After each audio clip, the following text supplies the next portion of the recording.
Hey guys, good morning. আজকে তোমাদের জন্য একটা নতুন রেসিপি নিয়ে এসেছি, চিকেন কষা। চলো অন্য স্টাইলে চিকেন কষা বানাই। আমরা কিছু ইনগ্রিডিয়েন্টস নিয়ে নিয়েছি।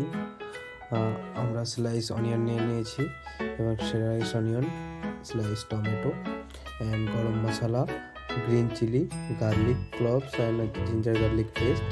আমরা বেশি নয়, 500 গ্রামের মতো চিকেন নিয়েছি।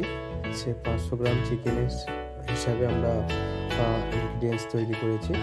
এবং আমরা চিকেনটা ধোয়ার পরে প্যানের মধ্যে আমরা সর্ষের তেল নিয়ে নেব। সর্ষের তেল নিয়ে আমরা আলু কেটে নিয়েছি, তো আলুটাকে ভালো করে সর্ষের তেলটা গরম হয়ে গেলে ফ্রাই করে নেব। তাহলে তেল গরম হয়ে গেছে, আমরা আলুটা ঢেলে দিয়েছি।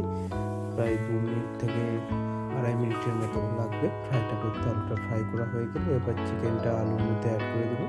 তো চিকেনটার সাথে আলুটা ভালো করে ফ্রাই করে নেবো, তাতে চিকেনের টেস্টটা আরও বেশি হয়ে যাবে আর চিকেনটা টেন্ডারও হয়ে যাবে।